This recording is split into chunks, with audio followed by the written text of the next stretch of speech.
Welcome back, everybody. So, like I said on the previous episode of After the Bell, we have had some interesting events and a lot of events over the course of the last week. So many, and we're going to have to actually wait to do the 78th anniversary show for NWA because that episode of Power is not available yet on Tubi. So you're going to have to bear with me. I will get to it as soon as I get access to it. We'll do a full review of that show. And look at the card. It looks really, really strong. But today, this episode, we are going to talk about AEW Redemption that took place on July 26, 2026 at the Bell Center in Montreal, Quebec, Canada. Oh, okay. So, in advance, any of my French or French-Canadian audience, please, if we talk about anything that has a French accent, please don't be mad. I never took French.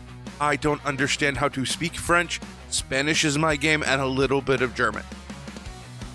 French is going to come across as Spanish in the way I understand it and speak it, which is, I know, an insult, and I'm sorry. Okay? But let's get into the nitty-gritty.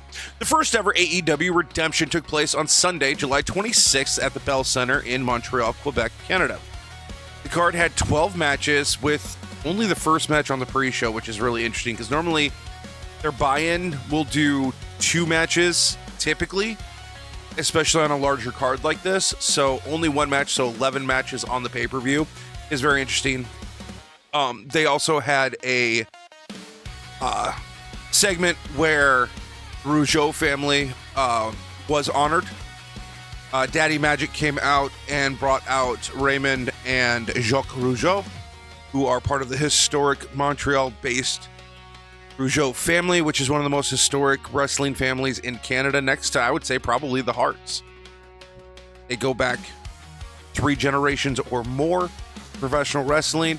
I know Raymond Rougeau is in politics now in Montreal, or in Quebec. So they're a known family, and it was really cool to see that. It was all in French. And as I've stated before, I don't speak French. I don't understand French. And my source for it, which was on my AEW.com, was not subtitled. So the only thing I got out of it is fans still hate Jacques Rougeau, which is no different than what it was when he was the Mountie during the New Generation for WWE. Quite a few storylines since AEW's Forbidden Door and from Dynamite and Collision were at play in the event, which is good. This is kind of a main stop, or like a stop point going into Wembley's All In at the end of August, on August 30th. So having those storylines still come into play and still be a part of this pay-per-view was fantastic. Storyline-wise, some of the matches have been set for a bit. Kevin Knight has been chasing his chance to wrestle for the AEW Championship. Going back to when Darby had the belt, he requested to face Darby, was denied multiple times. He requested to face MJF. MJF pretty much told him to go F himself. And then he requested to face Kenny, and, well, Kenny gave him a shot.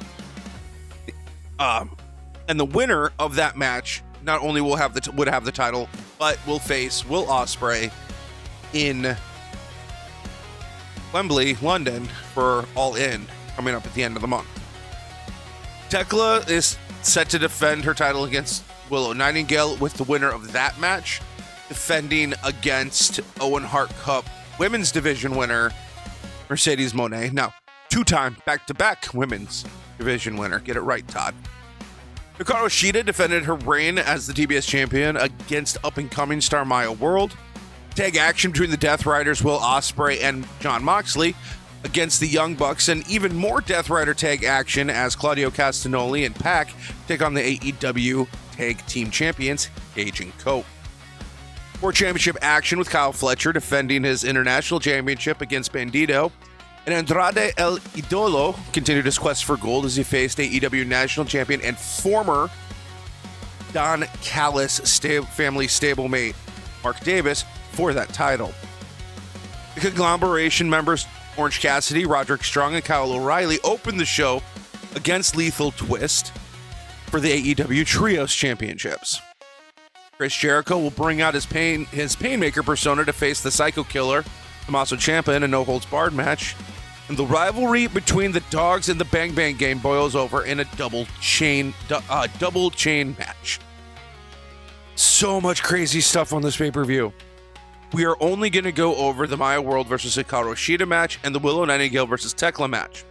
Just those two matches. I can't go over all 12, guys. We would be here forever going over in-depth analysis of each of those matches from 1 to 12. But once we get done going over the two matches that I've selected, because I selected what I felt were the two most important matches moving forward. Now, Kenny versus Kevin Knight is an important match. I think for wrestling as a whole and for what the matches mean when the ends come as a whole, these are two of the more important matches on the card. And we'll talk about it when we go through each match. But we are going to go through the card, match 1 through match 12, and I will give who participated and who won. Okay? That's the best I can do. Like I said, I can't do all of the matches. This would be a 3-part episode. I'm not doing that. I'm not doing 3 episodes to one pay-per-view, and I still have to figure out how I'm going to do SummerSlam for the podcast, because it's 2 nights. This will be my first 2-night event from WWE, and I don't know what I'm going to do. And I've looked at the night 2 card, and I have thoughts, and I'm going to probably do a short and a YouTube short and a TikTok video on it, because I have thoughts just looking at that card for Sunday night. I am so confused. But let's start it off, shall we? Like I said, the first match we're going to talk about is a TBS Championship match with HIKARU Shida, the defending champion, meeting Maya World in the ring. Maya World has had an amazing run this last year, locking into AEW as a signed contracted talent and as a wrestler, and now in her biggest match to date, she did look nervous standing in the ring. The match starts with demonstrations of strong style between shoves and forearm strikes between both women. Shida looks significantly more comfortable performing on the large stage, and the veteran is looking and working very well with the relatively new Maya World. You can see Shida kind of take the lead as the dance partner for Maya World, as the veteran in the situation, and it pays off really, really well with how they work together. They work really, really well together, which is nice to see. Shida is an amazing talent. I think she can work with probably anybody. Her time as AEW Women's Champion was fantastic. Her as a transitionary and holding this belt is fantastic as well. Shida, playing the heel expertly since her turn, pushes the limits of the rules with her strikes, her bites, and her attitude. Since her return from injury, it's great to see how much Shida has improved both in the ring and as well as the way she envelopes and designs her character as a wrestler. The brutality of Shida's offense is meant to grind down the young and talented Maya. Shida has been working at a slower, more intentional pace in her matches as a heel, using more submissions and isolating limbs to break down for those submissions. Her ability to highlight and isolate weak points in an opponent is clear, which she tries to damage Maya's right knee throughout the match. At a midpoint in the match, Shida is seen just slapping the top of Maya's head while Maya is on the ground, not taking her opponent very seriously at all. Maya is able to turn the situation around and carry out a sunset flip into a double stomp onto Shida, but the knee continues to be a problem. Shida is later able to turn the offense around, wrapping World's knee into a half crab submission as Maya fights to get a rope save. A top rope Meteora knee driver from Shida nearly spells the end for Ms. World, but Maya is able to kick out as the women exchange pin attempts in a series of turns. Each combatant is left in the middle of the ring gasping for air. Maya World is the first up and hits Shida with 3 Shining Wizard knee strikes, using the shiniest wizard from behind in the middle. Shida is able to escape out of the ring when World was attempting to pin her, but outside of the ring, Shida does go for her kendo stick. She's stopped by the ref, and the kendo stick is taken out of play. Maya was able to hit a suicide dive and force Shida back into the ring. Shida does escape a moonsault attempt, but was unable to keep World down in the pin. Maya is able to kick out of a very nasty elbow strike that turned into a cutthroat tombstone, but is only able to get a count of 2 on the cover. The sadistic side of Shida becomes evident as she uses submissions and knee strikes to beat Maya World down harder and harder. A Falcon Arrow looks to be the end, but as the count gets to 2, Maya is able to get to the rope and save the match. As Shida argued with the referee, believing that there was a 3 count, World was able to recover and use that cross-body suplex of hers onto Shida into a back-arching pin, getting the 3 count and becoming the new TBS champion. Maya World has significantly blown up in the world of AEW since her happenstance with her tag partner months ago to go, yeah, I'll wrestle, when some former WWE stars didn't want to do the job. She has built the trust of Tony Khan and the locker room and the women's division. She covered for Sari in the Owen Hart Women's Cup, going all the way to the finals to face Mercedes Moné, who is one of her 2 trainers in the women's division, the other being Athena. You know why she's so good? It's because she's trained by 2 of the top women wrestlers in the country, in the world. And she shows it. She is green. I will give you that. She is very, very green, and she has a lot to learn still. She has gone through a very, very significant amount of trauma in the last few months with losing her brother leading into the Owen Hart. She shows up for work. She has the support of her division and the locker room and her boss. And that's why she's got the mid-card title, guys. She is getting the rocket strap, and she deserves it. The best part about this, it was also her birthday on the 26th. I think if redemption would have happened at any other time, I still think she would have gone over. I do. I do. I think creative. I think the producers of the matches and the agents and the locker room believe in Maya World. I think Shida believes in Maya World. And I think they felt it was time to put her into a little bit harder test. And I think we're going to see some big things in the next year from her. She might not wrestle for the World Championship yet. Soon, that belt will be around her waist too. I can't wait to see it. Shida was a fantastic transition champion for this championship, winning it in was it a ladder match? I can't remember. A tournament. It was a tournament. Shida as a heel has fantastic. She has worked significantly on both her English as well as her heel work. She is very, very good on the mic and has gotten significantly better on the mic when she was on injury leave. And I'm very excited to see what we're going to be doing with HIKARU Shida next. The women's division, in my opinion, is one of the best parts of AEW, and there's a lot of good things about AEW. The women's division, from where it was 3 years ago, where you didn't see a lot of push for the women's division, and now there are a lot of women's matches that I feel should be main eventing Dynamite, Collision, and pay-per-views. Tony Khan's finally seeing it, and he's got a women's division to use in a capacity that is going to help sell tickets. It's going to put people in seats. It's going to sell pay-per-views. It's going to increase audience. Very happy about that, if you can't tell. The other match we are going to be talking about tonight is the AEW's Women's Championship match. THEKLA, the Toxic Spider, defending her championship against Willow Nightingale. Willow Oh, that is the wrong one. I hit the wrong button. There we go.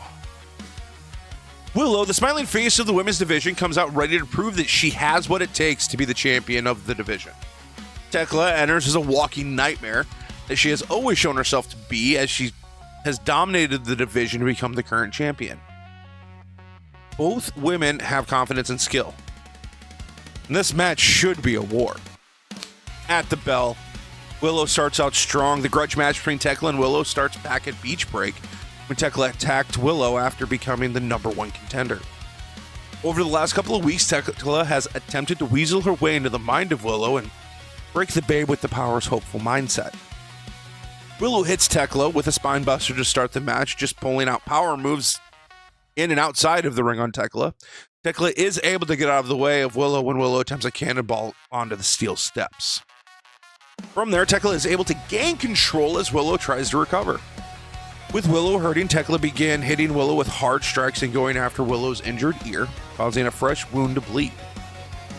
THEKLA herself is a hard-hitting competitor, using strong striking and submissions to attempt to wear down Nightingale. Toxic Spider soon ends up on the other end, becoming the target of Willow's lariats and strikes, using her speed and strength to bury THEKLA. But the match itself is very balanced. Willow's Western power style matches up very well with THEKLA's more Japanese Joshi-based strong style. Willow and THEKLA work well against each other, making each look strong when necessary and helping get each other over in the right way. Overall, the story told is that of two women who are on the top of the division. Each spends every ounce of energy and power on their opponent, leaving everything in the ring as they fight for the division's top prize. Both THEKLA and Willow have to dig deeper and deeper into their moves, into their self-confidence, into themselves, to find the right combination to finish off their opponent and win the match. THEKLA locks Willow into a spider submission, but Willow is able to get to the ropes. THEKLA grabs hold of Willow's injured ear before releasing the hold. Willow attempts an apron Death Valley driver only to get countered by THEKLA into a DDT. THEKLA then hits a crossbody splash from the top rope onto the ground outside of the ring onto Willow. THEKLA is able to get Willow into the ring to cover, but only is able to get a count of 2. Worry spreads across THEKLA's face, but she goes all in, tries a spider spear, but is reversed into a sunset flip by Willow. Just as Willow is making her comeback, THEKLA is able to get Willow in a sunset flip into a spider pin, but is stopped when the ref sees THEKLA holding onto the rope. Willow is able to hit THEKLA with a huge spine buster and heads to the top rope. Willow attempts a moonsault, but THEKLA is able to roll out of the way and attempt a spear. Willow counters with her gut wrench press, but is late getting the pin. Sky Blue comes to THEKLA's aid by pulling THEKLA's foot under the rope. Ref sees and goes to throw Sky Blue out, but Willow has a better answer for the Sky Blue question and runs out of the ring, kicks her, and puts her down with a gut wrench powerbomb. When entering the ring, Willow is hit with a spear from THEKLA, and then an attempted curb stomp leads to a backslide spin by Willow to a count of 3. Willow Nightingale is the new AEW's Women Champion and the first ever AEW's Women's Triple Crown winner. Willow's conglomeration stablemates Orange Cassidy, Roderick Strong, and Kyle O'Reilly hit the ring to celebrate with the new champion.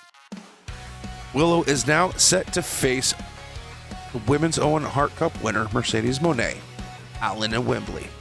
A match that had originally been penciled for the first Wembley All-In before Moné had gotten hurt. Tony's getting his match. It's just Willow's holding the belt this time. And it should be a banger. Oh. Oh. Okay, so 2 of the reasons to highlight this match. AEW has pushed its black talent significantly further than I can think any other major promotion has. Currently, going after the Dynamite after this pay-per-view, there are 7 athletes of color who are champions, which is awesome. It is fantastic. Maya World, Kevin Knight, The Demand, Willow. And then Athena. It's special. Special, and it is fantastic to see that kind of representation. And the fact that they're all great wrestlers. Every single one of them. They're all great workers. AEW is a home for all of them, and it is amazing. It makes me very happy to see it and very proud to be an AEW fan. But let's go and talk about the overall card. To start the night, we had a trios match conglomeration of Orange Cassidy, Roderick Strong, Kyle O'Reilly against Lethal Twist of Jay Lethal, Blake Christian, and Lee Johnson. It was the stipulation the match was for the AEW Trios Championship, with the conglomeration getting the win by pinfall. The next match was a 6-way ladder match featuring Speedball Mike Bailey, Jungle Jack Perry, Beast Muertos, Commander, Nick Wayne, and El Clone. This was for the number 1 contender spot for the AEW International Championship, currently held by Kyle Fletcher. Speedball Mike Bailey ended up getting the hanging contract. Next is a tag match, the Young Bucks versus the Death Riders, Jon Moxley and Will Ospreay. Young Bucks won by pinfall, but Ospreay would not let Mox attack with a chair. There are things happening. After that is a singles match. Don Callis' favorite, Kyle Fletcher, defends his international championship against Bandito. It is a singles match for the AEW International Championship, with Kyle Fletcher winning by pinfall. And apparently that was a banger match. Like that, anything either one of those two men are in is insane anyway. So watch that. Then we had the singles match with HIKARU Shida and Maya World for the TBS Championship. Obviously, Maya World won. The next was the tag match for the Tag Team Championship with Cage and Cope, Christian Cage and Adam Copeland, against another set of the Death Riders, Claudio Castagnoli and Pac. Cope and Cage won via pinfall. After that was No Holds Barred, featuring the Painmaker, Chris Jericho, and Tommaso Ciampa. Jericho won by submission, which I did not see coming. Then in the next singles match, Mark Davis faced Andrade El Idolo for Mark Davis's AEW National Championship. Andrade got his gold. How you know? Because I was told so. How you know? By pinfall. Then we had the THEKLA Nightingale match. Obviously, Willow won by pinfall. And then the singles match to end it all was Kenny Omega versus Kevin Knight, and Kenny Omega won by pinfall. Kevin Knight's TNT championship was not up for grabs in this. It was just the AEW World Championship. Kenny won, which means he will retain unless he loses it between now and Wembley. He will face Will Ospreay. In the aftermath, there are some interesting storylines running through the Redemption on the way to All In. The first is Will Ospreay versus Kenny Omega. They're set to face each other at All In for the AEW World Championship. Ospreay broke away from the Death Riders after refusing to follow through with taking out the Young Bucks and Kenny in villainous ways, putting a target on his back by both Omega as well as Moxley. I'm not sure which version of Kenny we are seeing right now, but Will has decided, no, screw that. I'm not putting a bag over Kenny's head. That's stupid. And I'm not letting you take chairs to the Young Bucks. Unsporting. We will see how all of this plays out leading into All In, but it seems that young William is going to have to watch his back from multiple angles right now. We'll see how he just had a match with Daniel Garcia and took out Daniel Garcia, like beat the brakes off of him. So, and Daniel's like, I have a feeling we're going to see him work his way through the Death Riders. I don't know what's going to happen with Marina Shafir, but who knows? The other long-term story we are seeing play out is Willow versus Mercedes at All In. According to outlets, Tony Khan has wanted Willow to face Monet for the title at an earlier All In, but this did not happen due to Monet being injured. Now at his biggest show of the year, Khan can have this dream match take place. Willow Monet will meet and prove who really is the face of the women's division at All In Wembley on August 30th. And that's it, everybody. That is AEW's Redemption. It was the first Redemption pay-per-view, and I like where we're going with some of this with All In, Double or Nothing, All Out, Redemption. It feels like they kind of have a big four now. Spacing out things might be a little bit better. We'll see how things go over the next couple of years when it comes to their pay-per-view schedule. The next event for AEW is going to be... they have a co-event with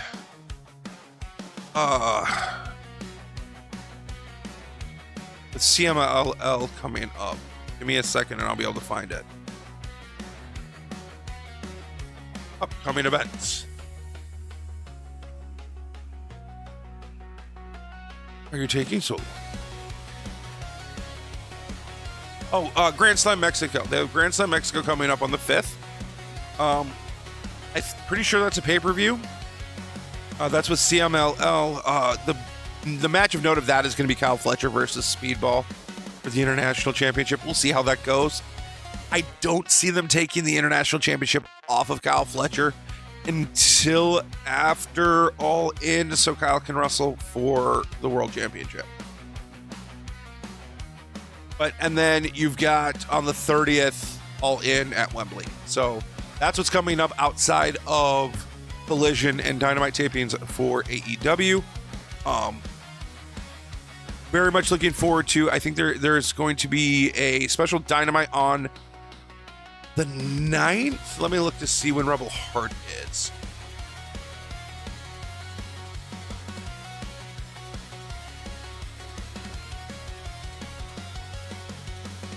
Special Dynamite Wednesday, September 9th.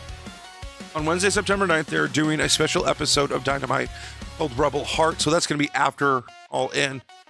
It's to honor Rebel, also known as Tanea Brooks, who has ALS. She's a member of the AEW family. She's been at AEW since its inception in the women's division. And Tony and the company are taking care of her and assisting with her medical needs. But they are doing Rebel Heart as a means to bring more awareness to ALS and to, I'm not sure if there's going to be anything special going on, but I do know they're selling shirts and I'm probably going to get one. That some of the proceeds do go to help with awareness and to certain ALS funds. So I'm very, very... Oh, beneficiaries, proceeds and donations for the event go directly to I Am ALS and Team Gleason. That's awesome. That's awesome. Fantastic. Good on you guys. But that's it, everybody. Thanks for watching. I'll see everybody on the next episode. We have an episode on August 4th here coming up of Turnbuckle Tuesday podcast. I'll see everybody there live. And thanks and take care. Have a good one.